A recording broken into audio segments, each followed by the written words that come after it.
चला इथं दिलेलं आहे 90 चॅनलने मिनिकॉय व लक्षद्वीप ही बेटे बंदरे वेगळी झालेली आहेत.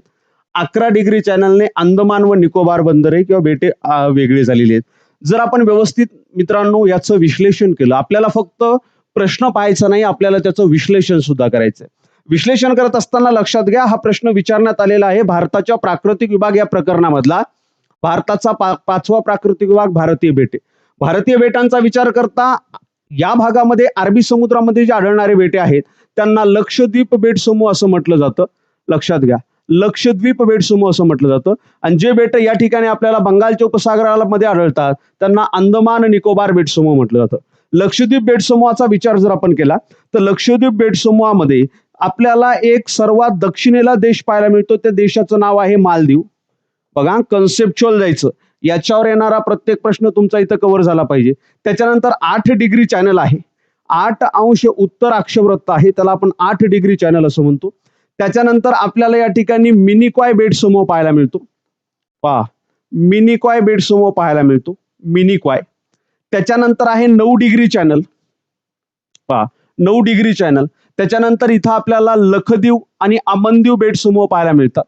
लक्षद्वीप अमनदीव बेट समूह पाहायला मिळतात. लक्षद्वीप अमनदीव आणि लक्षद्वीप अमनदीव बेट समूह मिनिकॉय पासून 9 चॅनलनं वेगळं होतं. मिनिकॉय मालदीव पासून 8 चॅनलनं वेगळं होतं. आता इथं या अंदमान निकोबार बेट समूहामध्ये, अंदमान निकोबार बेट समूहामध्ये आपण जर पाहिलं तर अंदमान निकोबार बेट समूहाला सुमात्रा बेटापासून वेगळा करणारा जो भाग आहे त्याला म्हणायचं ग्रँड चॅनल. परीक्षेला प्रश्न कसा विचारला जाऊ शकतो, एकीकडे जोड्या लावा तुम्हाला देऊ शकतात आणि बाकीकडे त्याचे उत्तर ऑप्शन आपल्याला शोधायचे असतात की कोणतं कशापासून वेगळं झालेलं आहे.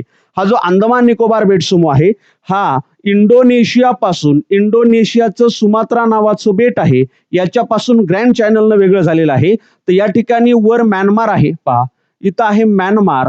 म्यानमार हा अंदमान निकोबार बेट समूहापासून कोको चॅनलनं वेगळं झालेलं आहे. कोणत्या चॅनलनं? Cocoa channel. इकडे तुम्हाला कोको चॅनल देतील, दुसरीकडे कोण कशापासून वेगळं करतं हे देतील. आता लक्षात घ्या, इथं जेव्हा अंदमान निकोबार बेट समूहाचा आपण विचार करतो इथं मित्रांनो 10 चॅनल आहे. 10 चॅनल म्हणजे 10 उत्तर अक्षवृत्त. जे अक्षवृत्त इथं असणाऱ्या निकोबार बेट समूहाला वेगळं करतं. कोणत्या बेट समूहापासून? अंदमान बेट समूहापासून. याच्याही पुढे जर आपण पाहिलं, तुम्हाला जर प्रश्न विचारला की 10 चॅनल खालीलपैकी कोणत्या घटकाला कोणत्या घटकापासून वेगळं करतं, अंदमानला निकोबार पासून वेगळं करतं, हे उत्तर बरोबर आहे. त्याच्याही पेक्षा जास्त ॲक्युरेट उत्तर असं आहे की कार निकोबारला, पहा कार निकोबारला छोट्या अंदमानापासून वेगळं करतं. म्हणजे अंदमान निकोबार बेट, अंदमान बेट समूहाचा सर्वात दक्षिणेकडचा भाग आहे छोटा अंदमान आणि निकोबार बेट समूहाचा सर्वात उत्तरेकडचा भाग आहे कार निकोबार. क्लिअर? आता पुढं छोट्या अंदमान नंतर इथं डंकन पास आहे. डंकन पास काय करते? डंकन पास छोट्या अंदमानला दक्षिण अंदमान पासून वेगळं करते. या गोष्टी आपल्याला माहित पाहिजे, याच्यासाठी कन्सेप्ट गरजेची आहे. पहा परत एकदा सांगतोय, इंडोनेशिया पासून अंदमान निकोबार बेट समूह ग्रँड चॅनलनं वेगळं होतं, तर म्यानमार पासून अंदमान निकोबार बेट समूह कोको चॅनलनं वेगळं होतं. मुद्दा क्लिअर? आता पुढं अंदमान निकोबार बेट समूहाला वेगळं करणारं चॅनल आहे 10 चॅनल किंवा त्याला 10 उत्तर अक्षवृत्त म्हणतात. किंवा असाही प्रश्न विचारला जाऊ शकतो, 10 चॅनल कार निकोबारला छोट्या अंदमानापासून वेगळं करतं. छोट्या अंदमानाच्या वर आहे दक्षिण अंदमान, दक्षिण अंदमानाला छोट्या अंदमानापासून वेगळं करण्याचं काम करतं डंकन पास. इकडे दिलं जातं तुम्हाला पास आणि तिकडे दिलं जातं कोण डिवाइड करतं. येते लक्षात? मग इथं तुम्हाला माहित आहे, मग इथं दक्षिण अंदमान झाला, हा मध्य अंदमान आहे, हे अंदमानाचं सर्वात मोठं बेट आहे. त्याच्यानंतर इथं उत्तर अंदमान आहे, उत्तर अंदमानावर अंदमान निकोबार बेट समूहातील एकमेव पर्वत आहे, त्याचं नाव आहे हॅरियर नावाची पर्वतरांग. आणि या हॅरियर नावाच्या पर्वतरांगेमध्ये सॅडल नावाचं शिखर आहे, जे सर्वोच्च शिखर आपल्याला पाहायला मिळतं. तिकडे आपल्याला जायचं नाही, आपण आपल्या प्रश्नाकडे येऊया. 9 चॅनलनं मिनिकॉय व लक्षद्वीप ही बंदरे वेगळे झालेली आहेत.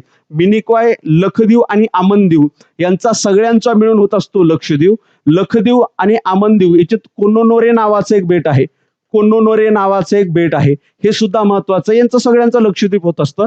9 चॅनलनं याच्यापासून हे वेगळे झालेले आहेत. पहिलं विधान आपलं इथं 100% बरोबर आहे. दुसरं विधान आहे 11 चॅनलनं अंदमान व निकोबार बंदरे किंवा बेटे वेगळे झालेली आहेत. तर 11 चॅनलनं नाही, 10 चॅनलनं वेगळे झालेली आहेत. मग यामध्ये आपल्याला योग्य विधान विचारले ऑप्शन क्रमांक 1 फक्त 1. क्लिअर? भारताच्या भूगोलासाठी तुमच्याकडे भगीरथचं तुम्ही वापरू शकता, त्याच्यानंतर दीपस्तंभच वापरू शकता, सौदी सरांचे वापरू शकता. ठीक आहे, आणि आपले युट्यूबवरचे लेक्चर सुद्धा पाहू शकता. ही सिरीज केली तर बऱ्यापैकी तुम्हाला त्याचा फायदा होईल. राईट? क्वेश्चन ए, ऑप्शन क्रमांक ए इथं बरोबर आहे. चला दुसरा प्रश्न तुमच्या समोर हा, खालील वैशिष्ट्यांवरून आंतरराष्ट्रीय बंदराचे नाव ओळखा. आता भारताच्या भूगोलाचा हा भाग आहे, तुम्हाला माहित आहे नवीन पॅटर्न नुसार भारताच्या भूगोलाचं वेटेज वाढलेले, परीक्षेमध्ये भारताचा भूगोल महत्वाचा झालेला आहे, तर आपल्याला त्या पद्धतीने हे प्रश्न सोडवायचे. इथं विचारले खालील वैशिष्ट्यांवरून आंतरराष्ट्रीय बंदर ओळखा. या बंदरास कामराज बंदर असे म्हणतात. हे बंदर चेन्नईच्या उत्तरेला स्थित आहे. या बंदराचा ताण कमी करण्यासाठी, चेन्नईच्या बंदराचा ताण कमी करण्यासाठी या बंदराची निर्मिती करण्यात आली. हे कोळसा व्यापारासाठी प्रसिद्ध बंदर आहे. उत्तर द्या, उत्तर द्या. तत्पूर्वी आपण थोडासा बंदरांचा अभ्यास करूया. मित्रांनो, भारताचा आपण जेव्हा विचार करतो तेव्हा भारतामध्ये एकूण 13 आंतरराष्ट्रीय बंदरे आहेत. आंतरराष्ट्रीय म्हणतोय मी, किती? 13 आंतरराष्ट्रीय बंदरे आहेत. आणि हे 13 आंतरराष्ट्रीय बंदरांचा आपण जेव्हा अभ्यास करतो तेव्हा आपल्याला काही महत्वाच्या याच्यामधले बंदर जे परीक्षेला विचारले जाऊ शकतात त्याचा आपल्याला या ठिकाणी त्याचा शोध लागतो. लक्षात घ्या, आपण भारतातील 13 आंतरराष्ट्रीय बंदरे एकत्र अभ्यासूया. सुरुवात करूया इथं असणाऱ्या कांडला बंदरावर. एक तुम्हाला प्रश्न विचारतो मित्रांनो, कांडला बंदराचं 2 ते 3 वर्षापूर्वी एक नवीन नामकरण झालेलं आहे. कांडला बंदराचं नामकरण काय झालेलं आहे लक्षात ठेवा. म्हणजे काय झालेलं आहे हे कमेंट बॉक्समध्ये सांगा, येत नसेल तर मी तुम्हाला सांगतो. चला, कांडला बंदर. त्याच्यानंतर इथं आल्यानंतर आपल्याला महाराष्ट्रामध्ये मुंबई बंदर पाहायला मिळतं, हे आंतरराष्ट्रीय बंदर आहे. मुंबईच्या दक्षिणेला महाराष्ट्रामध्येच JNPT बंदर पाहायला मिळतं. मुंबईवरचा ताण कमी करण्यासाठी जवाहरलाल नेहरू पोर्ट ट्रस्ट नावाचं बंदर इथं स्थापन करण्यात आलेलं आहे. हे एकमेव कंटेनर बंदर आणि संगणकीकृत पहिलं बंदर आपल्याला पाहायला मिळतं. हे त्याची वैशिष्ट्य आहेत. त्याच्यानंतर इथं या तुम्ही गोवामध्ये मुर्मुगाव नावाचं किंवा मुर्मुगोवा नावाचं बंदर आपल्याला पाहायला मिळतं. दोन्ही ठिकाणचे दोन्ही पद्धतीचे नाव आपल्याला इथं आढळून येतात. त्याच्यानंतर इथं या तुम्ही कर्नाटकामध्ये मंगलुरू नावाचं बंदर आपल्याला आढळून येतं. मंगलुरू, कोणतं? मंगलुरू. इथं केरळमध्ये या, केरळमध्ये कोचीन नावाचं आंतरराष्ट्रीय बंदर आहे. कोणतं बंदर? कोचीन नावाचं आंतरराष्ट्रीय बंदर आहे. त्याच्यानंतर तामिळनाडूमध्ये या, तामिळनाडूमध्ये आपल्याला तुतीकोरीन नावाचं बंदर पाहायला मिळतं. तुतीकोरीन बंदराचा उत्तर दक्षिण जरी क्रम विचारला तरी तुम्हाला आला पाहिजे. तुतीकोरीन नावाचं बंदर. त्याच्यानंतर इथं या, इथं आहे चेन्नई नावाचं बंदर. कोणतं? चेन्नई बंदर. चेन्नईच्या उत्तरेला आपल्याला पाहायला मिळतं एन्नोरे नावाचं बंदर. आणि या एन्नोरे बंदरालाच कामराज बंदर असं म्हटलं जातं. काय म्हटलं जातं? कामराज बंदर. चेन्नईच्या उत्तरेला चेन्नईवरचा ताण कमी करण्यासाठी या ठिकाणी कामराज बंदर आपल्याला निर्माण केलेलं पाहायला मिळतं. त्यालाच एन्नोरे बंदर असं सुद्धा म्हणतात. आता हे झालं काय? हे झालं तामिळनाडू राज्यातलं. TN इथं लिहितोय शॉर्ट फॉर्म मध्ये. आता इथं आंध्र प्रदेशमध्ये या, आंध्र प्रदेशमध्ये विशाखापट्टणम नावाचं बंदर. विशाखापट्टणम. त्याच्यानंतर या इथं ओडिसामध्ये आहे पॅराद्वीप बंदर. बंदराचं नाव लक्षात घ्या, पॅराद्वीप बंदर. हे आहे आंध्र प्रदेशमध्ये, हे आहे ओडिसामध्ये. आणि इथं पश्चिम बंगालमध्ये आपल्याला पाहायला मिळतं ते म्हणजे हल्दिया बंदर. कोणतं बंदर? हल्दिया नावाचं बंदर. किती झाले? 1 2 3 4 5 6 7 8 9 10 11 12. आणि अंदमान निकोबार बेट समूहावर आपल्याला पोर्ट ब्लेअर नावाचं बंदर पाहायला मिळतं. कोणतं बंदर? पोर्ट ब्लेअर. तर हे आपल्याला भारतातली आंतरराष्ट्रीय बंदरे आढळून येतात. आंतरराष्ट्रीय बंदरे. कांडला बंदराचं जे नामकरण आहे पंडित दीनदयाल उपाध्याय बंदर असं करण्यात आलेलं आहे. पंडित दीनदयाल उपाध्याय कांडला बंदर. पंडित दीनदयाल उपाध्याय बंदर. ओके, चल इथपर्यंत कोणाला काय अडचण? मग लक्षात घ्या, एन्नोरे याच बंदराला, एन्नोरे पाहिजे, एन्नोरे याच बंदराला काय म्हणतात? कामराज बंदर असं म्हणतात. चेन्नईवरचा ताण कमी करण्यासाठी आपल्याला हे बंदर निर्माण केलेलं पाहायला मिळतं. आणि हे दगडी कोळशाच्या व्यापारासाठी प्रसिद्ध असलेलं बंदर आपल्याला आढळून येतं. ठीक आहे, चला घ्या पुढचा प्रश्न घ्या. पुढचा प्रश्न तुमच्यासाठी हा, प्रदेश व तेथील सरोवरे ओळखा. राईट, कांडला बंदराला पंडित दीनदयाल उपाध्याय बंदर हे नाव. घ्या पुढचा प्रश्न. एकीकडे प्रदेश दिलेला आहे, दुसरीकडे सरोवरे दिलेली आहेत आणि तुम्हाला याच्या जोड्या लावायच्या.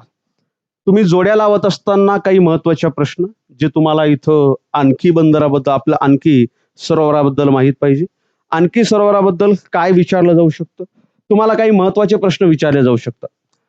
पहिला प्रश्न विचारला जाऊ शकतो, सर्वात मोठे गोड्या पाण्याचे सरोवर. बघा याची उत्तरं द्या तुम्हाला माहित असतील तर, बरं का. सर्वात मोठे गोडे पाणी असणारे सरोवर, सर्वात मोठे खाऱ्या पाण्याचे सरोवर, खाऱ्या पाण्याचे सरोवर, सर्वात मोठे खाजन सरोवर, खाजन सरोवर. त्याच्यानंतर काही महत्वाचे सरोवर, जसं की जम्मू काश्मीरमध्ये कोणते सरोवर आढळतात, त्याच्यानंतर महाराष्ट्रामध्ये कोणतं सरोवर आढळतं, ओडिसा राज्यामध्ये कोणतं सरोवर आढळतं, उत्तराखंडमध्ये कोणतं सरोवर आढळतं, त्याच्यानंतर तेलंगणामध्ये कोणतं सरोवर आढळतं, त्याच्यानंतर केरळमध्ये कोणतं सरोवर आढळतं, त्याच्यानंतर आंध्र प्रदेशमध्ये कोणतं सरोवर आढळतं, तामिळनाडूमध्ये कोणतं सरोवर आढळतं. हे महत्वाचे सरोवर बघूया. तत्पूर्वी याची उत्तर माहित पाहिजे. भारतातील गोड्या पाण्याचं सर्वात मोठं सरोवर आहे, सरोवराचं नाव आहे उलर सरोवर. मित्रांनो, उलर सरोवर हे जम्मू काश्मीरमध्ये आपल्याला पाहायला मिळतं. उलर सरोवर जम्मू काश्मीरमध्ये असून या सरोवरामधून झेलम नदी वाहते. झेलम नदी कोणत्या सरोवरातून वाहते असा जर परीक्षेला प्रश्न आला तर उलर सरोवरामध्ये प्रवेश करते एका बाजूनं, दुसऱ्या बाजूनं एक्झिट करते. उलर सरोवरामधून ही नदी वाहते. खाऱ्या पाण्याचं सर्वात मोठं सरोवर म्हटलं, सरोवराचं नाव आहे सांबर सरोवर. मित्रांनो, सांबर सरोवराच्या पाण्याचा वापर त्या परिसरामध्ये मीठ बनवण्यासाठी सुद्धा केला जातो. हे राजस्थानमध्ये आपल्याला पाहायला मिळतं. सर्वात मोठं खाजन सरोवर जर तुम्हाला विचारलं तर चिल्का सरोवर. मित्रांनो, खाजन सरोवर म्हणजे काय? खाजन सरोवर म्हणजे असं सरोवर जे समुद्रालगत आहे. उदाहरणार्थ हा समुद्राचा भाग आहे आणि समुद्रालगत जे सरोवर असतं याला आपण खाजन सरोवर असं म्हणतो. ओडिसा राज्यामधलं चिल्का सरोवर जे आहे हे सर्वात मोठं खाजन सरोवर आपल्याला पाहायला मिळतं. काही प्रसिद्ध सरोवर आहे, जसं की जम्मू काश्मीरचा आपण जेव्हा विचार करतो, पहा लक्षात घ्या, जम्मू काश्मीरमध्ये कोणती कोणती प्रसिद्ध सरोवरे आपल्याला पाहायला मिळतात. उलर सरोवर तर आहे, दाल सरोवर जम्मू काश्मीरमध्येच आहे. त्याच्यानंतर आपण जर पाहिलं तर वैरीनाग नावाचं सरोवर सुद्धा जम्मू काश्मीरमध्येच आहे. वैरीनाग, नागिन नावाचं सरोवर सुद्धा जम्मू काश्मीरमध्येच आपल्याला पाहायला मिळतं. महाराष्ट्रामधलं सरोवर आपल्याला सगळ्यांना माहित आहे, लोणार सरोवर. करंट अफेअरची न्यूज तुम्हाला माहित असायला हवी. लोणार सरोवर महाराष्ट्रातलं असून लोणार सरोवर रामसर करारामध्ये समाविष्ट होणारं महाराष्ट्रातलं दुसरं स्थळ आहे. दुसरं स्थळ किंवा दुसरं ठिकाण रामसर करारामध्ये समाविष्ट होणार. असो, याच्याबद्दल नंतर चर्चा करूया. ओडिसामध्ये आपण जर पाहिलं तर ओडिसा राज्यामध्ये आपल्याला या ठिकाणी चिल्का सरोवर पाहायला मिळतं, आत्ताच आपण सांगितलं. त्याच्यानंतर आपण जर उत्तराखंडमध्ये आलो तर उत्तराखंडमध्ये भीमताल नावाचं सरोवर आहे. त्याच्यानंतर नैनिताल नावाचं सरोवर आहे. भीमताल, नैनिताल हे कुठे? हे उत्तराखंड राज्यामधले सरोवर आहे. हा, तेलंगणामध्ये आपण जर आलो तर हुसेन सागर सरोवर आहे. पहा, हुसेन सागर सरोवर हे कुठे? तेलंगणा राज्यामध्ये पाहायला मिळतं. केरळमध्ये जर आपण आलो तर केरळमध्ये आपल्याला पेरियार सरोवर पाहायला मिळतं. पेरियार, वेम्बनाड नावाचं सरोवर पाहायला मिळतं. हे कुठे? केरळ राज्यामध्ये. आंध्र प्रदेशमध्ये आपण जर आलो तर कोल्लेरू सरोवर आहे. कोणतं? कोल्लेरू सरोवर कुठं? आंध्र प्रदेशमध्ये. त्याच्यानंतर तामिळनाडूमध्ये IMP घ्या, कोडाई कॅनॉल नावाचं सरोवर आहे. Kodai canal, Kodai canal, Kodai canal कुठं? तामिळनाडू राज्यामध्ये. समजतंय का रे? व्यवस्थित समजते सगळ्यांना? तर ही काही महत्वाची गोष्ट, ही काही महत्वाची सरोवर आहे, हे तुम्हाला माहीत असायला हवेत. त्यापैकी कन्फ्यूज होण्याचं ठिकाण या ठिकाणी आहे. बऱ्याच पुस्तकामध्ये चिल्का सरोवराला सर्वात मोठं खाऱ्या पाण्याचं सरोवर म्हटले आणि सांबर सरोवराला सुद्धा सर्वात मोठं खाऱ्या पाण्याचं सरोवर म्हटले. तर इथं मुलं कन्फ्यूज होतात. खाजन सरोवराचा विचार करतात, चिल्का सर्वात मोठं खाऱ्या पाण्याचं सरोवर आणि भूवेष्टी सरोवराचा म्हणजे मिडलँडला आहे, मध्य भागामध्ये आहे, मात्र तरी सुद्धा खारे पाणी आहे, तर मग सांबर सरोवर. ठीक आहे, चला या प्रश्नाकडे या. इथं आपण पाहिलं चिल्का सरोवर आत्ताच आपण पाहिलं कुठं? ओडिसा राज्यामध्ये 3, उलर सरोवर जम्मू काश्मीरमध्ये 2, सांबर सरोवर राजस्थानमध्ये 1. बारापानी सरोवर लिहून द्यायचं राहिलं हे मेघालयामध्ये. 3, 2, 1, 4, 3, 2, 1, 4. ऑप्शन क्रमांक 4 बरोबर. किती जणांनी दिलेले रे? 4 दिलेलं नाही. पुलिकत सरोवर तामिळनाडूमध्ये, राईट. बर, हे कशाच्या बाजूला आहे मित्रांनो? हे श्रीहरिपट्टणम जे आहे, श्रीहरिकोटा जे आहे, श्रीहरिकोटा याच्या बाजूला लागून आपल्याला पुलिकत सरोवर पाहायला मिळतं. चला घ्या पुढचा प्रश्न घ्या. पुढचा प्रश्न तुमच्यासाठी हा. अयोग्य विधाने ओळखा. 1972 पूर्वी भारताचा राष्ट्रीय प्राणी सिंह होता. 1972 मध्ये वाघास राष्ट्रीय प्राणी म्हणून घोषित केले. 29 जुलै हा आंतरराष्ट्रीय व्याघ्र दिन म्हणून साजरा केला जातो. आंतरराष्ट्रीय व्याघ्र दिन, आणि यापैकी नाही. चला द्या, फास्ट उत्तर द्या. लक्षात घ्या मित्रांनो, थोडासा इतिहास मी सांगतो. मित्रांनो 1972 पर्यंत आपण जेव्हा पाहिलं तर 1972 मध्ये वाघांची संख्या जी आहे ही प्रचंड वेगाने कमी कमी होत होती. पण वाघांची संख्या कमी कमी होत असताना प्रत्येक राज्यामधला अहवाल मागवण्यात आला होता. वाघांची संख्या कमी होत होती, मग वाघांचं संरक्षण करण्यासाठी काहीतरी उपाययोजना केल्या पाहिजे. त्यामुळे 1972ला सर्वात पहिल्यांदा भारताचा राष्ट्रीय प्राणी म्हणून वाघाची घोषणा करण्यात आली. वाघाची घोषणा भारताचा राष्ट्रीय प्राणी म्हणून करण्यात आली. याच्या पूर्वी जर आपण पाहिलं तर सिंह जो होता हा भारताचा राष्ट्रीय प्राणी होता. बघा, क्रोनॉलॉजी लक्षात घ्या. वाघांची संख्या झपाट्यानं कमी होत होती. वाघांचा राष्ट्रीय प्राणी म्हणून पहिल्यांदा या ठिकाणी घोषणा करण्यात आली. त्याच्यानंतर इंदिरा गांधी त्यावेळेस पंतप्रधान होत्या. इंदिरा गांधी यांनी कैलास सांखला यांच्या सांगण्यावरून, कैलास सांखला कोण आहेत याच्यावर सुद्धा प्रश्न आलेला आहे. जसं वॉटरमॅन म्हणून कोण होतं याच्यावर प्रश्न होता, तसं कैलास सांखला यांना भारताचा टायगर मॅन म्हणतात, टायगर मॅन असं म्हणतात. यांनी काय केलं, यांनी एक कल्पना सुचवली वाघांच्या संरक्षणासाठी. त्याला मिशन टायगर प्रोजेक्ट असं म्हणतात. काय म्हणतात? मिशन टायगर प्रोजेक्ट असं म्हणतात. मिशन टायगर प्रोजेक्ट कधी सुरू करण्यात आला? 1973ला सुरू करण्यात आला. या प्रोजेक्टचा काय महत्वाचा उद्देश होता? या प्रोजेक्टनुसार आपण भारतामधल्या ज्या ज्या राज्यांमध्ये वाघांची संख्या जास्त आहे त्या राज्यामध्ये व्याघ्र प्रकल्प आपण सुरू करायचे. लक्षात घ्या, व्याघ्र प्रकल्प आपण सुरू करायचे. आणि याच प्रोजेक्टच्या आधारे 1973ला एकाच वेळी 9 व्याघ्र प्रकल्पाची घोषणा करण्यात आली. एकाच वेळी 9 व्याघ्र प्रकल्पाची घोषणा करण्यात आली. त्यापैकी पहिलं व्याघ्र प्रकल्प होता, त्याचं नाव होतं जिम कार्बेट.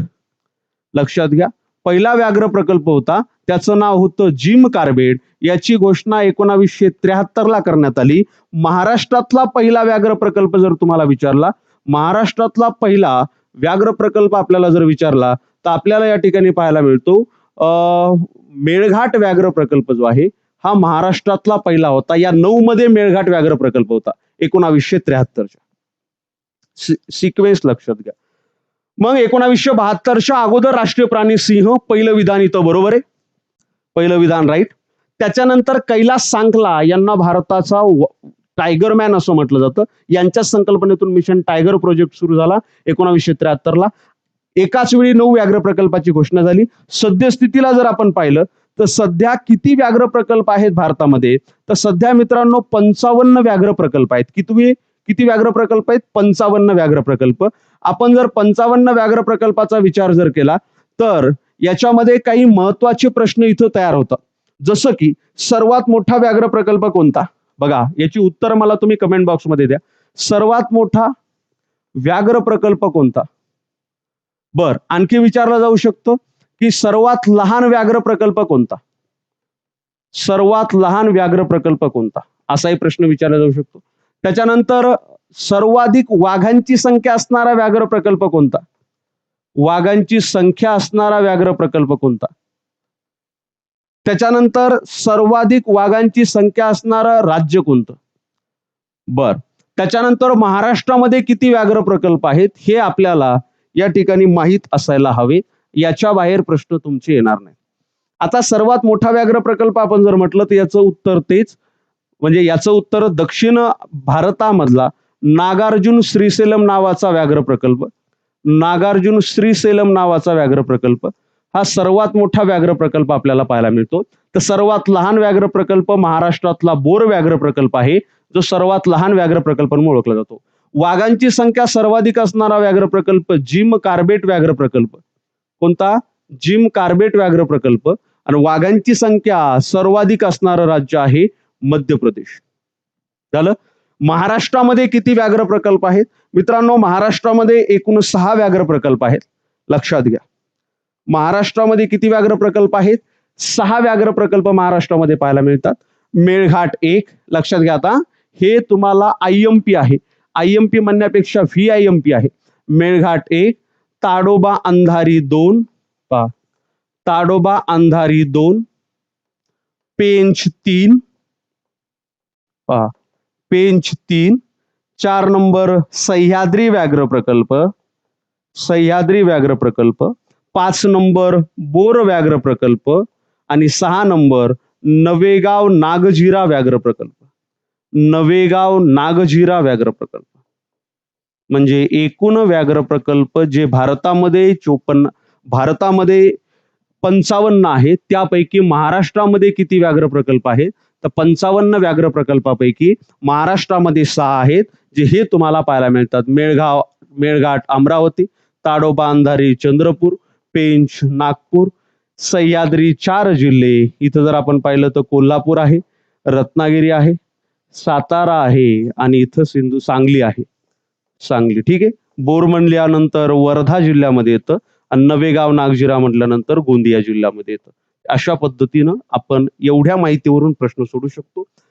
दुसरं विधान पहा. 1972 मध्ये वाघास भारताचा राष्ट्रीय प्राणी म्हणून घोषित केले. लक्षात घ्या, हेही विधान बरोबर.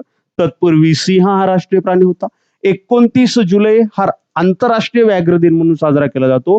हे सुद्धा बरोबर आहे. आपल्याला अयोग्य विधान विचारलेलं आहे. ऑप्शन क्रमांक 4 यापैकी नाही. एकही अयोग्य विधान नाही. समजतंय? लक्षात येते का रे? क्लिअर? चलायचं पुढं. हे अशा पद्धतीनं आपल्याला अभ्यास करायचा आहे. एक प्रश्न पहा. मी जरी आता बघा आपले किती प्रश्न झाले? 5-6 प्रश्न आता झाले असतील. तर आपले 6 प्रश्न नाही झाले. प्रत्येक ऑप्शनचं आपण विश्लेषण देतोय. 6 × 24 प्रश्न झाले. आणि हे 500 प्रश्नांची सिरीज म्हटलं ना तर जवळपास आता 3रा भाग आहे. प्रत्येक याच्यामध्ये 12-13 प्रश्न म्हणलं तर जवळपास 30-35 प्रश्न झाले असते. 35 × 4 करा. एवढ्या प्रश्नांची तयारी तुमची इथं होते. 500 प्रश्न जर आपण कव्हर केले परीक्षेपर्यंत तर 2000 प्रश्नांची तयारी. त्यामुळे या सिरीज महत्वाच्या आहेत, जेणेकरून तुम्हाला बघा 2000 प्रश्नातून तुमच्या परीक्षेला 10-15 प्रश्न येतीलच ना, किती काही केलं तरी. बरोबर आहे. चला घ्या पुढचा प्रश्न तुमच्या समोर. हा महाराष्ट्रातील वार्षिक पर्जन्य व प्रादेशिक विभाग यांच्या योग्य जोड्या लावा. वार्षिक पर्जन्य आणि प्रादेशिक विभाग यांच्या योग्य जोड्या लावा. बघा याच्यात कन्सेप्ट आहे. पर्जन्याचं वितरण आहे, त्यामुळं भूगोल विषय हा कन्सेप्च्युअल विषय आहे. तुम्हाला कन्सेप्ट माहीत असायला हव्यात. आता याच्यात काय कन्सेप्ट आहे? याच्यात सर्वात बेस्ट कन्सेप्ट अशी आहे की महाराष्ट्रामध्ये पर्जन्याचं वितरण नेमकं कसं होतं. बघा लक्षात घ्या, हा अरबी समुद्र आहे. बघा मी स्ट्रक्चर काढतोय महाराष्ट्राचं. हा अरबी समुद्र आहे. अरबी समुद्रावरून जसं तुम्ही जमिनीवर पाऊल ठेवाल तुम्हाला लागतं काय? कोकण. बघा कोकण म्हणजे पूर्वेकडे जात असताना थोडासा मंद उतार लागतो. कोकण जसं संपलं तुम्हाला लागतो तीव्र चढ आणि पुन्हा थोडासा मंद उतार. हा आहे सह्याद्रीचा भाग. बघा हा आहे सह्याद्रीचा भाग. सह्याद्री संपला, बघा सह्याद्री संपला तर आणखी अत्यंत मंद उतार सुरू होतो. याला आपण म्हणतो महाराष्ट्र पठार. इतकाही मंद नाही जेवढा मी काढला. 1 मिनिट थांबा. म्हणजे इतकाही तीव्र नाही, थोडासा मंद उतार सुरू होतो. याचं नाव आहे महाराष्ट्र पठार. बघा हा आहे सह्याद्री, हा आहे कोकण आणि हा आहे महाराष्ट्र पठार. आता याच्यामध्ये वितरण कसं होतं लक्षात घ्या. पहिल्यांदा भारतामध्ये पर्जन्याचं वितरण लक्षात घ्या. मित्रांनो जवळपास 29 ते 30 जूनला मान्सूनी वारे जे आहेत हे भारताच्या या भागामध्ये प्रवेश करतात आणि अशा पद्धतीनं नैऋत्य दिशेकडे का हे वारे वाहतात? याचं कारण आहे फेरेलचा नियम. फेरेलचा नियम असं सांगतो की विषुववृत्तापासून जसं तुम्ही उत्तर गोलार्धात वारे वाहताल, उत्तर गोलार्धामध्ये वाहत असताना ते त्यांच्या दिशेच्या उजव्या साईडला कलतात.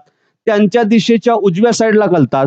तर दक्षिण गोलार्धामध्ये जर वारे वाहत असतील तर ते त्यांच्या दिशेच्या डाव्या साईडला कलतात. बघा लक्षात घ्या, त्यांच्या दिशेच्या डाव्या साईडला. फेरेलचा नियम याला म्हणतात. कधी एखाद्या प्रश्नामध्ये परत तो नियम येईल, त्याच्यामध्ये आपण तेव्हा एक्सप्लेन करू. मग इथं काय होतं बघा, इथं महाराष्ट्राच्या पर्जन्याचं वितरण आपल्याला भारताच्या पर्जन्यामध्ये आढळून येतं. कसं, जेव्हा हे वारे इथं प्रवेश करतात अशा पद्धतीनं, हे वारे दोन पद्धतीनं महाराष्ट्रात प्रवेश करतात. एक तर हे वारे नैऋत्य दिशेकडून प्रवेश करतात, हे अशा पद्धतीनं महाराष्ट्रातून पुढे जातात. इथं तुम्हाला माहिती आहे आराखियोमा नावाची पर्वतरांग आहे आणि या आराखियोमा पर्वतरांगेला म्हणजे पर्वतरांगेचा अडथळा निर्माण झाल्यामुळे हे वारे परत या बाजूनं भारतामध्ये प्रवेश करतात. लक्षात घ्या, इकडून आणि इकडून. महाराष्ट्रातलं पर्जन्याचं वितरण बघा, महाराष्ट्रामध्ये या ठिकाणी अरबी समुद्रातून वारे वाहत वाहत वाहत वाहत या ठिकाणी सह्याद्री पर्वताला येऊन आदळतात. सह्याद्री पर्वताला येऊन आदळल्यामुळे कोकणामध्ये इथं जास्त दाबाचं क्षेत्र तयार होतं आणि या ठिकाणी पर्जन्य पडतं, पाऊस पडतं. ॲव्हरेज कोकणात पाऊस 300 सेंटीमीटर पडतो. किती? 300 सेंटीमीटर. हे वारे या ठिकाणी अडथळा निर्माण झाल्यामुळे वारे वरच्या दिशेला जाण्याचा प्रयत्न करतात. जसं जसं वरच्या दिशेला जातात तिथं तापमानाचा सामान्य लोपदर आडवा येतो. तापमानाचा सामान्य लोपदर असं सांगतो, समुद्र सपाटीपासून जसं जसं तुम्ही वर जाल तसं तसं प्रति 165 मीटरला 1 डिग्री सेल्सिअस तापमान कमी कमी होत जातं. जसं जसं तापमान कमी कमी होत जातं, हा जर आपण ॲव्हरेज रेशो काढला तर 1 किलोमीटर उंच गेल्यानंतर तापमानामध्ये 6.5 डिग्री सेल्सिअसनं कमतरता पाहायला मिळते. मग जसं जसं हे वर जातात वारे थंड होतात. वारे थंड झाल्यानंतर त्यांनी आणलेली आर्द्रता इथं टाकतात. जवळपास 600 सेंटीमीटर पर्यंत पाऊस हा सह्याद्री पर्वतावर पडत असतो. आता आणखी याच्यामध्ये एक प्रश्न आहे. बऱ्याच वेळा आपल्याला प्रश्न सोपा असतो, परंतु आपल्याला म्हणजे प्रश्न एकदम सोपा असतो, मात्र त्यातले शब्द न कळल्यामुळे प्रश्न कळत नाही. प्रश्न असा विचारला जातो, महाराष्ट्रामध्ये सह्याद्री पर्वताच्या वात सन्मुख बाजूवर पाऊस जास्त पडतो तर वात विन्मुख बाजूवर पाऊस कमी पडतो. वात सन्मुख आणि वात विन्मुख या दोन गोष्टी लक्षात घ्या. वात या शब्दाचा अर्थ होतो वायू किंवा वारे. वात म्हणजे वारे, आपण म्हणतो वातावरण, वायूंचं आवरण. लक्षात घ्या, वात सन्मुख बाजू म्हणजे कोणती बाजू? जी वाताच्या पुढं आहे. वाताच्या पुढं म्हणजे वायूच्या पुढं आहे, म्हणजे सह्याद्री पर्वताची पश्चिम बाजू. मग इथं जर आपण पाहिलं, सह्याद्री पर्वताच्या पश्चिम बाजूला जास्त पाऊस पडतो, वात सन्मुख बाजूला जास्त पाऊस पडतो, तर ही जी बाजू आहे याला वात विन्मुख बाजू असं म्हणतात. वात विन्मुख बाजूला पाऊस कमी पडतो. कशामुळं? हे वारे जसे उंच जातात, लक्षात घ्या, हे वारे उंच गेल्यामुळं त्यांच्यामध्ये असणारे, समजा त्यांनी म्हटलं की समजा 1000 लिटर पाणी आणलेले, त्या 1000 लिटर पाण्यापैकी इथं जवळपास त्यांनी 70-80% पाणी इथं खर्च केलेलं असतं.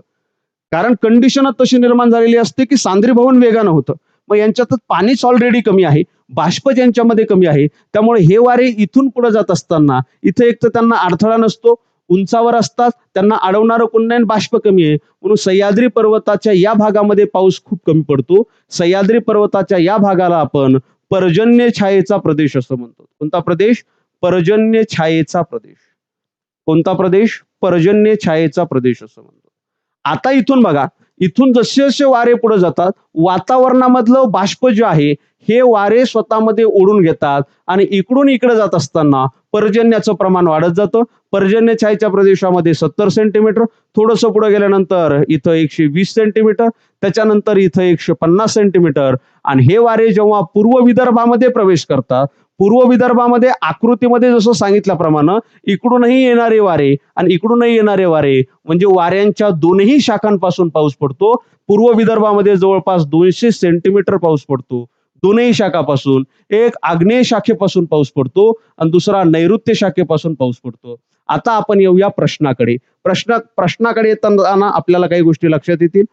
इथं जर आपण या उदाहरणामध्ये पाहिलं तर सह्याद्री सर्वात जास्त पाऊस आहे, कोकण 2 नंबरला, 3 नंबरला पूर्व विदर्भ आणि 4 नंबरला हा मराठवाडा वगैरे आणि 5 नंबरला हे पर्जन्य छायेचा प्रदेश. प्रश्न दिलेला आहे कोकण. कोकणामध्ये बघा सह्याद्री इथं दिसतंय का नाही? मग यापैकी सर्वात जास्त आहे पाऊस पडणारा प्रदेश आहे कोकण.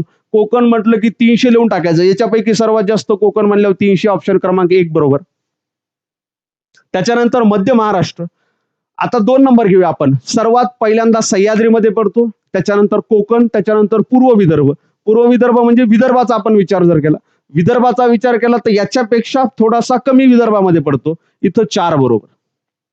त्याच्यानंतर बघा मध्य महाराष्ट्र मराठवाडा. मध्य महाराष्ट्र मराठवाड्यापैकी मध्य महाराष्ट्राचा हा भाग आहे आणि मराठवाड्याचा हा भाग आहे. मध्य महाराष्ट्रापेक्षा मराठवाड्यामध्ये थोडासा चांगला पाऊस पडतो. इथं आल्यानंतर आपण जर पाहिलं या दोन्हीपैकी 110 काय करायचं मग, मध्य महाराष्ट्र म्हणजे इथं 3 आणि पश्चिम महाराष्ट्र 2, मराठवाडा सॉरी मध्य महाराष्ट्र किंवा पश्चिम महाराष्ट्र आपण मराठवाडा आपण त्याला म्हणतो. आपलं मराठवाड्याच्या बाजूला लागून असणारा प्रदेश जो या ठिकाणी आहे जिथं 77च्या आसपास पाऊस पडत असतो. असो लक्षात घ्या, इथं जेव्हा आपण विचार केला 1 2 3 4 1 2 3 4 ऑप्शन क्रमांक 1 इथं बरोबर आहे. समजलं का रे? कमेंट करा वर फास्ट. कन्सेप्ट समजली ना? कन्सेप्ट समजली का?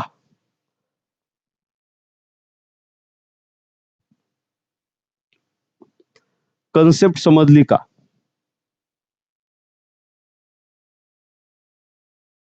चलायचं पुढच्या प्रश्नाकडे. अरे हो नाही काहीतरी सांगा ना.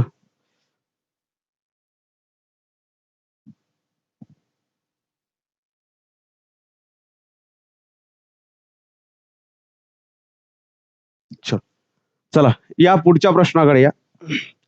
पुढचा प्रश्न तुमचा हा, अयोग्य विधाने ओळखा. वाचून घ्या एकदा.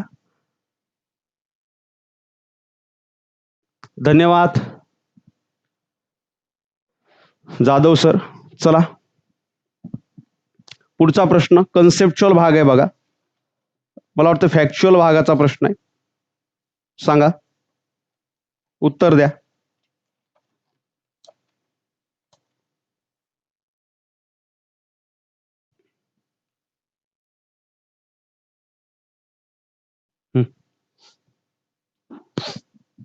आता बघा इकडे या.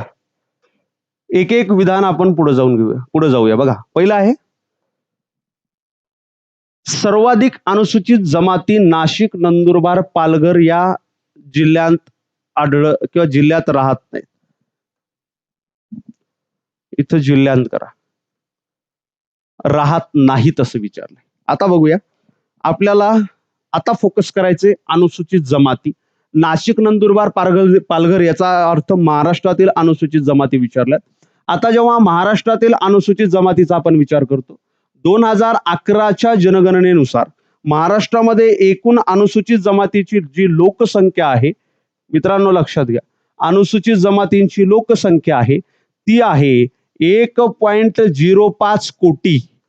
लक्षात घ्या किती, 1.05 कोटी, जी एकूण महाराष्ट्राच्या 9.3% एवढी आपल्याला पाहायला मिळते. किती? एकूण महाराष्ट्राच्या 9.3%. पुढे चला. आता याच्यामध्ये आपण जर पाहिलं, सर्वाधिक अनुसूचित जमातीचे टॉप 5 राज्य जर आपण पाहिले, इथं मी लिहितोय अनुसूचित जमाती, सर्वाधिक असणारे टॉप 5 राज्य जर पाहिले, पहिलं राज्य आपल्याला याच्यामध्ये सॉरी टॉप 5 म्हणण्यापेक्षा टॉप 3 जिल्हे जर आपण पाहिले, तर पहिला जिल्हा आपल्याला इथं पाहायला मिळतो नाशिक. नाशिकमध्ये जवळपास 14.88% लोकसंख्या अनुसूचित जमातीची आहे. दुसरा आहे नंदुरबार. नंदुरबारमध्ये जवळपास 10.86% लोकसंख्या जी आहे ही अनुसूचित जमातींची आहे. तिसरा क्रमांक आपल्याला पाहायला मिळतो पालघर. पालघरमध्ये जवळपास 10.64% जनसंख्या जी आहे ही अनुसूचित जमातीची आहे. टॉप 3 आपण घेतोय. आणि सर्वात कमी जरी विचारलं तरी माहित असलं पाहिजे. तर कमीचं विचारलंय ना, पहा कमी मध्ये सर्वात पहिल्यांदा आहे सिंधुदुर्ग, ज्याच्यात सर्वात कमी आपल्याला पाहायला मिळते. त्याच्या म्हणजे संख्या जर पाहिली तर जवळपास 7,000च्या आसपास, 6,996 का काहीतरी 76 अशी काहीतरी आहे. बर, 2 नंबर जर आपण पाहिलं तर सांगली, सर्वात कमी अनुसूचित जमातीची लोकसंख्या. आणि 3 नंबर जर आपण पाहिलं तर आपल्याला पाहायला मिळतं रत्नागिरी. रत्नागिरी आसपासचे जिल्हे. मग बघा इथं काय विचारलंय, सर्वाधिक अनुसूचित जमाती नाशिक, नंदुरबार, पालघर या जिल्ह्यात राहत नाहीत असं विचारलंय. सर्वाधिक तिथंच राहतात, म्हणून हे विधान चुकीचं आहे. पहिलं विधान चुकीचं. दुसरं बघा, महाराष्ट्राच्या एकूण 45.2% लोकसंख्या नागरी भागात राहते. बी दिलेले बघा, महाराष्ट्रातील एकूण 45.2% लोकसंख्या नागरी भागात राहते. नागरी भागात राहणारी लोकसंख्या याला आपण नागरिकीकरण असं म्हणत असतो. पहा, नागरिकीकरण असं म्हणत असतो. महाराष्ट्रामध्ये किती टक्के नागरिकीकरण झालेलं आहे? तर महाराष्ट्रामध्ये 45.23% नागरिकीकरण झालेलं आहे. जवळपास आपण असं म्हणू शकतो की 5.08 कोटी लोक हे महाराष्ट्रामध्ये 13.5 कोटी पैकी एवढे लोक शहरामध्ये राहतात. आता इथं जर आपण पाहिलं, महाराष्ट्रात सर्वाधिक नागरिकीकरण कुठं झालेलं आहे? टॉप जिल्हे नागरिकीकरण होणारे, याच्यामध्ये पहिला जिल्हा आपल्याला माहित पाहिजे, सर्वाधिक 100% नागरिकीकरण झालेला जिल्हा मुंबई शहर, आणि दुसरा आहे मुंबई उपनगर. या जिल्ह्यामध्ये मित्रांनो 100% नागरिकीकरण झालेले. अरे हा, 100% नागरिकीकरण झालेले दोन जिल्हे, मुंबई शहर, मुंबई उपनगर. त्याच्यानंतर तिसरा क्रमांक जर आपण पाहिला, तर तिसऱ्या क्रमांकावर आपल्याला पाहायला मिळतं ठाणे. ठाणेमध्ये जवळपास 77% नागरिकीकरण झालेले आहे. ठाणे या जिल्ह्यामध्ये महाराष्ट्रातील एकूण 29 मनपापैकी 9 मनपा या कोकणामध्ये आहेत. 9 पैकी 6 मनपा या एकट्या ठाणे जिल्ह्यामध्ये. ठाणे जिल्ह्यामध्ये सर्वात जास्त नागरिकीकरण तिसऱ्या क्रमांकावर. चौथा क्रमांक आपण जेव्हा विचारात घेतो तेव्हा नागपूर आहे. नागपूरमध्ये जवळपास 68% नागरिकीकरण आहे. आणि पाचवा जिल्हा आहे पुणे. पुणे जिल्ह्यामध्ये 61% नागरिकीकरण आहे. सर्वात कमी नागरिकीकरण जर आपण म्हटलं, बघा लक्षात कसं ठेवायचं, सर्वाधिक लक्षात ठेवायचं मुंबई उपनगर, मुंबई शहर, त्याच्या उत्तरेला ठाणे, मग विदर्भातला एक घ्यायचं नागपूर, आणि मग घ्यायचं पुणे. क्लिअर? सर्वात कमी म्हटलं तर असे जिल्हे की जे डोंगराळ भागामध्ये आहेत, असे जिल्हे की जिथं वनक्षेत्र जास्त आहे तिथं सर्वात कमी नागरिकीकरण आहे. कमी नागरिकीकरण म्हणजे खेड्यात राहणाऱ्या लोकांची संख्या जास्त, आणि नागरिकीकरण जास्त म्हणजे शहरात राहणाऱ्या लोकांची संख्या जास्त. सर्वात कमी नागरिकीकरण झालेला जिल्हा आहे गडचिरोली. मित्रांनो, गडचिरोलीला वनांचा जिल्हा असं म्हणतात, आणि गडचिरोलीला उद्योगरहित जिल्हा असं म्हणतात. गडचिरोली जिल्ह्यातील एकूण लोकसंख्येच्या केवळ 11% लोकच खेड्यात आपल्या शहरात राहतात, बाकी 89% खेड्यामध्ये राहतात. मग आता उलट आलं, नागरिकीकरण न झालेले जिल्हे म्हणण्यापेक्षा ग्रामीण भागात राहणारे ग्रामीण भागात राहणाऱ्या लोकसंख्येची सर्वात जास्त लोकसंख्या कोणत्या जिल्ह्यात आढळते? गडचिरोली जिल्ह्यामध्ये. प्रमाण 89% ग्रामीण भागामध्ये. चला, त्याच्यानंतर दुसरा आहे सिंधुदुर्ग आहे. आता प्रत्येकाचं मी इथं हे देत नाही किती टक्के वगैरे, आपल्याला भरपूर पुढचे प्रश्न कव्हर करायचे. हिंगोली आहे, रत्नागिरी आहे, आणि नंदुरबार आहे. नंदुरबार आहे. ठीक आहे, चलो. तर मग इथं दुसरं विधान बघा. दुसऱ्या विधानामध्ये दिले, महाराष्ट्राच्या एकूण 45.2% लोकसंख्या म्हणजे 0.2% लोकसंख्या नागरी भागात राहते. आपण जर पाहिलं तर 45.23 म्हणजे हे विधान आपलं कसं आहे? हे विधान बरोबर आहे. सी आहे 31.48% लोकसंख्या भारताच्या नागरी भागामध्ये राहते. महाराष्ट्रात भारतापैकी 14.7% नागरीकरण जास्त झालेलं आहे. आता जेव्हा भारतातील नागरी भागातील लोकसंख्या आपण जेव्हा पाहतो मित्रांनो, महाराष्ट्राचं नागरिकीकरणामध्ये महाराष्ट्र टॉपला आहे भारतामध्ये. भारताचा जेव्हा आपण विचार करतो, भारतामध्ये नागरिकीकरण किती झालेलं आहे? 31.14% नागरिकीकरण झालेलं आहे. याच्यामध्ये सर्वात जास्त नागरिकीकरण झालेले राज्य कोणते? महाराष्ट्र 1 नंबरला आहे, दुसऱ्या नंबरला उत्तर प्रदेश आहे, आणि तिसऱ्या नंबरला तामिळनाडू. या 3 राज्यामध्ये सर्वाधिक नागरिकीकरण आपल्याला भारतामध्ये पाहायला मिळतं. नागरिकीकरण, महाराष्ट्राचं नागरिकीकरण 45%, भारताचं नागरिकीकरण 61%, म्हणजे भारतापेक्षा 14% नागरिकीकरण महाराष्ट्राचं जास्त झालेलं आहे. आणि भारतात सर्वाधिक शहरी भागामध्ये किंवा नागरिकीकरण झालेला जिल्हा राज्य म्हटलं तर आपल्याला महाराष्ट्र पाहायला मिळतो. कमी जर आपण पाहिले, कमी नागरिकीकरण असणारे भारतातील राज्य, कमीमध्ये 3 राज्य लक्षात असू द्या. सर्वात कमी नागरिकीकरण होणारे, मी आताही सांगतोय तुम्हाला की आपलं ज्या भागामध्ये डोंगराळ प्रदेश आहे, वनराई क्षेत्र जास्त आहे, तिथलचेच राज्य हे असतं. सिक्कीम मध्ये सर्वात कमी नागरिकीकरण आहे. त्याच्यानंतर अरुणाचल प्रदेशमध्ये त्याच्यापेक्षा थोडंसं जास्त आहे, आणि त्याच्यानंतर नागालँडमध्ये थोडंसं जास्त आहे. तर भारतापेक्षा 14% नागरिकीकरण महाराष्ट्राचं जास्त आहे. इथं अयोग्य विधान ओळखा असं विचारलेलं आहे.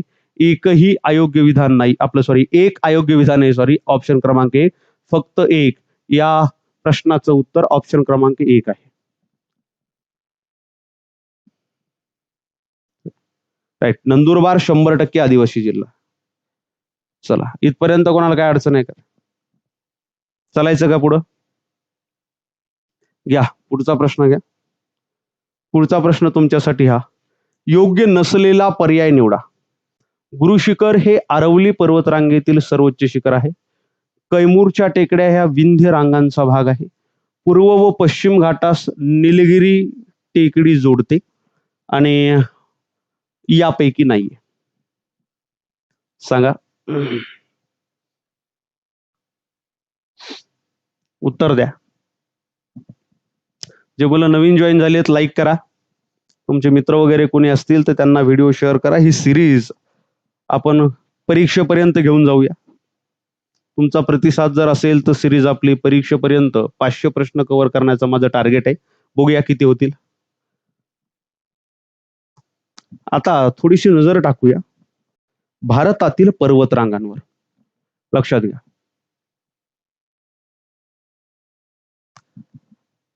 भारतातील पर्वतरांगांवर इथं जर तुम्ही आलात, इथे तुम्हाला एक पर्वत पाहायला मिळतो. त्याचं नाव आहे अरावली पर्वत. अरावली पर्वत. हा सर्वोच्च शिखर आपल्याला अरावली पर्वतातलं पाहायला मिळतं.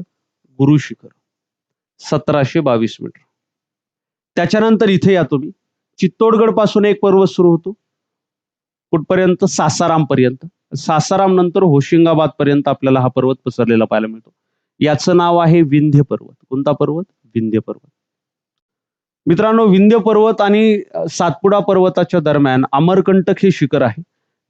जे सर्वोच्च शिखर आपल्याला पाहायला मिळतं 1048 मीटर. कैमूरच्या टेकड्या सुद्धा विंध्यगिरी पर्वताचाच भाग आहे. त्याच्यानंतर इथं या. इथं आपल्याला पाहायला मिळतो एक पर्वत. पर्वताचं नाव आहे सातपुडा पर्वत. पुडा या शब्दाचा अर्थ होतो या भागामध्ये डोंगर रांगा. 7 डोंगर रांगेंचा मिळून बनलेला पर्वत सातपुडा पर्वत.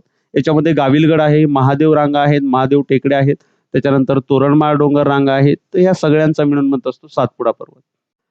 त्याच्यानंतर याच्यातलं सर्वोच्च शिखर आपण जर बघितलं सातपुडा पर्वतातलं, तर धूपगड नावाचं शिखर जे आहे हे सातपुडा पर्वतातलं सर्वोच्च शिखर आहे 1350 मीटर. सातपुडा पर्वतातलं महाराष्ट्रातलं सर्वोच्च शिखर आपण जर पाहिलं तर महाराष्ट्रातलं सर्वोच्च शिखर इथं आहे अस्तंबा शिखर. जे सातपुडा पर्वतातलं महाराष्ट्रातलं सर्वोच्च शिखर आहे अस्तंबा. 25 मीटरनं कमी 1325 मीटर. सातपुडा पर्वत सोडला तर इथं सुरू होतो आपला सह्याद्री पर्वत. लक्षात घ्या, सह्याद्री पर्वत. आता बघा, तुम्हाला याच्यावर सुद्धा परीक्षेला प्रश्न येतात. सह्याद्री पर्वताचा विचार करता सह्याद्री पर्वताच्या काही उपरांगा आपल्याला पाहायला मिळतात. इथं पहिली उपरांग आहे सातमाळा अजिंठा रांग. बघा, सातमाळा अजिंठा रांग. त्याच्यानंतर इथं आहे हरिश्चंद्र बालाघाट पर्वतरांग. इथं आहे शंभू महादेव डोंगर रांग. शंभू महादेव डोंगर रांग. कर्नाटक राज्यामध्ये इथं आहे बाबा बुदान टेकड्या. बाबा बुदान.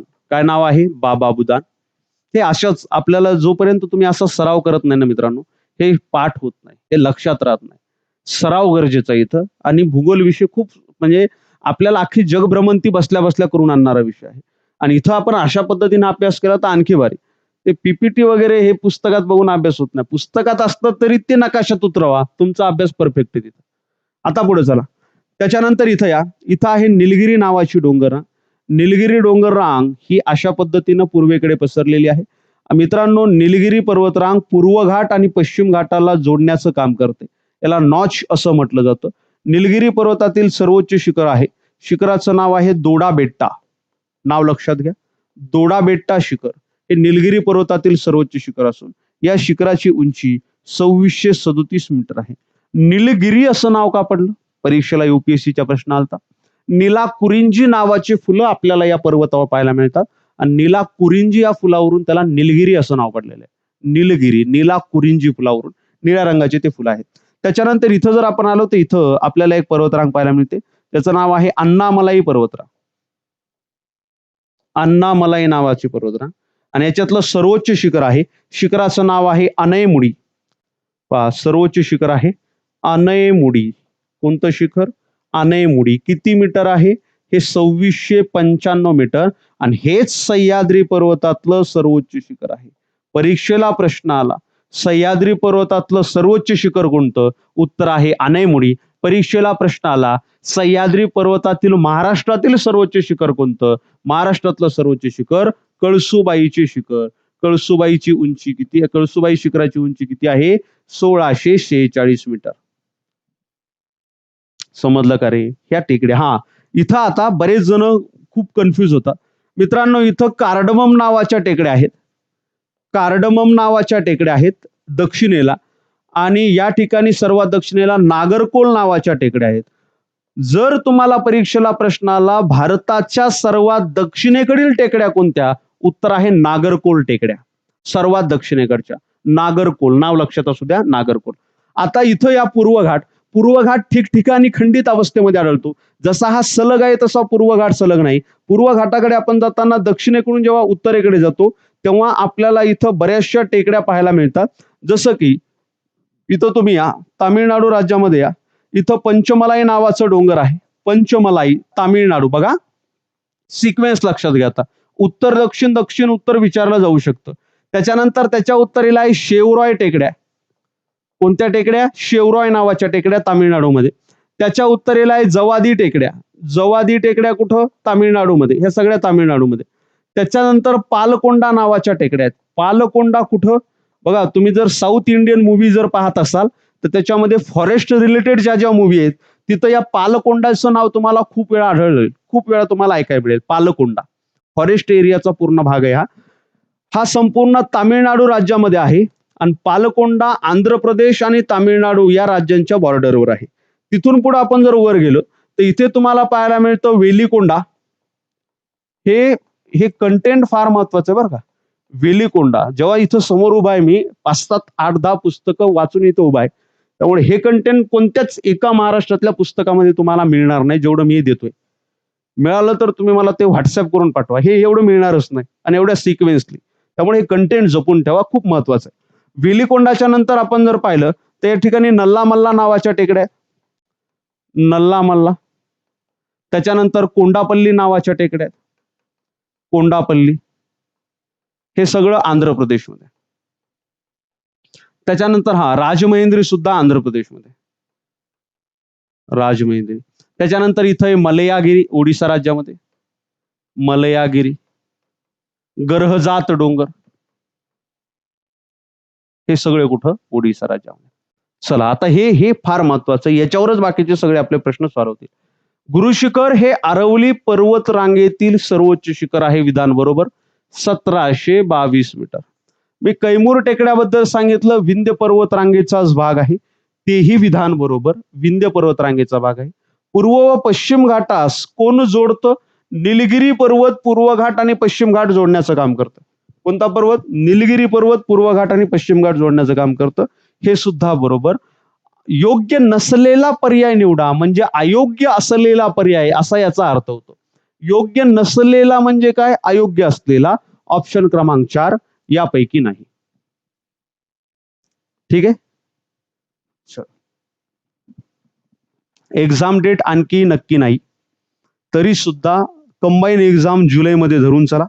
माझ्या माहिती म्हणजे मला जेवढी माहिती त्याच्यामधली मिळते. ठीक आहे. चला तर मग या लेक्चरमध्ये आज आपण इथं थांबूया.